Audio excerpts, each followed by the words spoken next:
कैसे एक रात ने बदल दी उस लड़के की जिंदगी। कुछ ही दिनों में कैसे एक आम लड़का बन गया सुपर हीरो।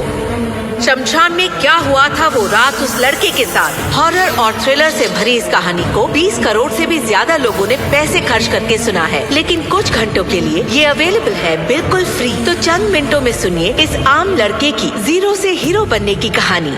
मैं तुम्हारे साथ सिर्फ एक रात की शादी करूंगा और शादी के दूसरे ही दिन। जबान संभाल कर ध्रुव, जानते नहीं तुम किससे बात कर रहे हो? मैं मैसेडोरिया के उस लारा से बात कर रहा हूँ जो अपने एकलव्य बनने के अहंकार में पूरी तरह डूब चुकी है, जिसे अपनी शक्तियों पर घमंड है। हाँ है मुझे घमंड ध्रुव। आखिर मैंने कम उम्र में तुमसे ज्यादा जो पा लिया है, लेकिन तुम आज भी वही बुजदिल के बुजदिल। तुम्हारा ये घमंड मैं पूरे मैसेडोरिया के सामने तोड़ूंगा लारा। 3 साल बाद मैं तुम्हें इसी शक्ति स्थान पर सबके सामने हराकर एकलव्य बनूंगा। आज भरे दरबार में शौर्य दल के होने वाले लीडर ध्रुव का भरी सभा में उसकी मंगेतर लारा ने अपमान किया, क्योंकि आज भी ध्रुव 9वें सितारे की शक्ति पाने में असफल था और इसीलिए लारा ने ध्रुव से रिश्ता तोड़ने की बात की।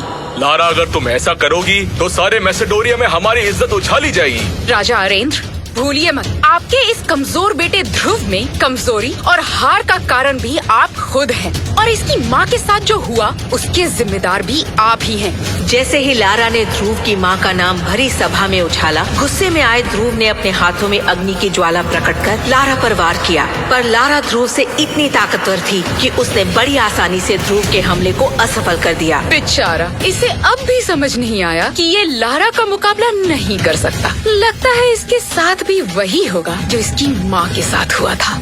दरबार में हो रहे अपमान से खफा होकर वो वहाँ से चला गया, पर जाते जाते उसने लारा को 3 साल बाद मुकाबले की चुनौती दे डाली। लेकिन सबको पता था जो ध्रुव इतने साल में कुछ नहीं कर पाया, वो 3 साल में क्या ही उखाड़ लेगा। मुंह से आग उगलने वाले भयानक नाक से मुकाबला कर पाएगा ध्रुव? 1000 किलो के आग से तपते गोले को हवा में उड़ा पाएगा ध्रुव? भरे समाज में अपने पिता की इज्जत मिट्टी में मिलने से बचा पाएगा ध्रुव? माँ, कहाँ हो? मुझे तुम्हारी जरूरत है माँ।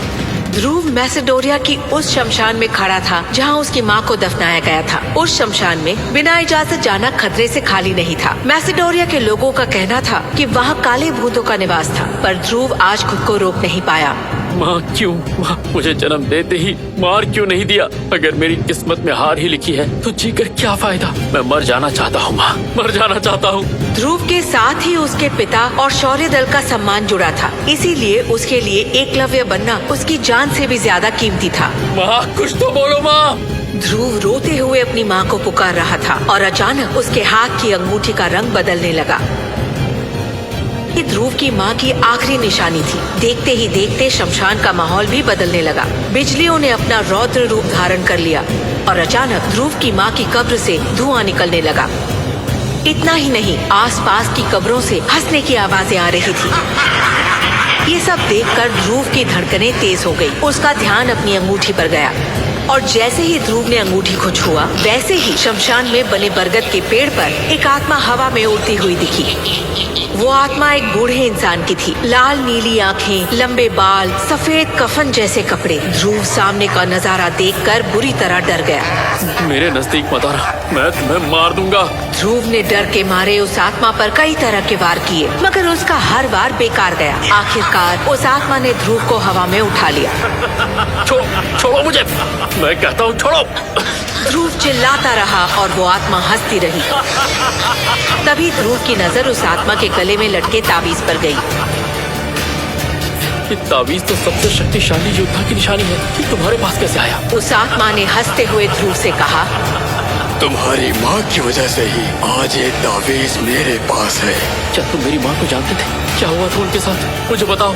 माँ का नाम सुनते ही ध्रुव शांत हो गया। तभी उस आत्मा ने उससे कहा, मैं सब कुछ जानता हूँ ध्रुव। मेरा नाम विदुर है और मैं कई सालों से तुम्हारी इस अंगूठी में रह रहा हूँ। तुम्हारी माँ की मृत्यु का कारण भी मुझे मालूम है और मैं ये भी जानता हूँ कि तुम्हें एकलव्य बनकर तुम्हारी मंगेतर लारा के साथ मुकाबला करना है। अगर तुम चाहो तो मैं तुम्हें दुनिया का सबसे शक्तिशाली योद्धा बना सकता हूँ।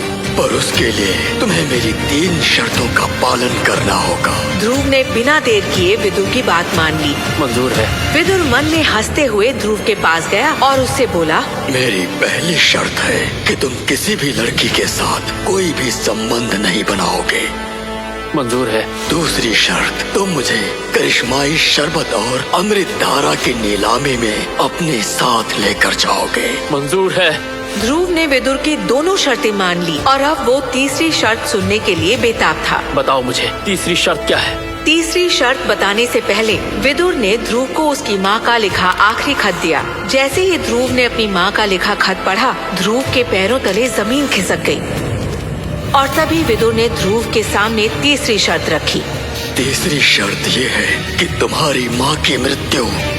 जैसे ही ध्रुव ने तीसरी शर्त सुनी, ध्रुव चीखते हुए वहीं बेहोश हो गया। और जब उसकी आंखें खुली तो आखिर क्या थी विदुर की तीसरी शर्त? कैसे हुई थी ध्रुव की माँ की मौत? क्या है विदुर का सच? क्या ध्रुव ले पाएगा अपने पिता और अपने अपमान का बदला? क्या सच में विदुर बना पाएगा ध्रुव को मैसेडोनिया का एकलव्य? आखिर क्यों करना चाहता है ध्रुव लारा से एक रात की शादी? इन सारे सवालों के जवाब और इनके पीछे का सच जानने के लिए अभी डाउनलोड करें पॉकेट FM और सुने ध्रुव की जबरदस्त कहानी सुपर योद्धा।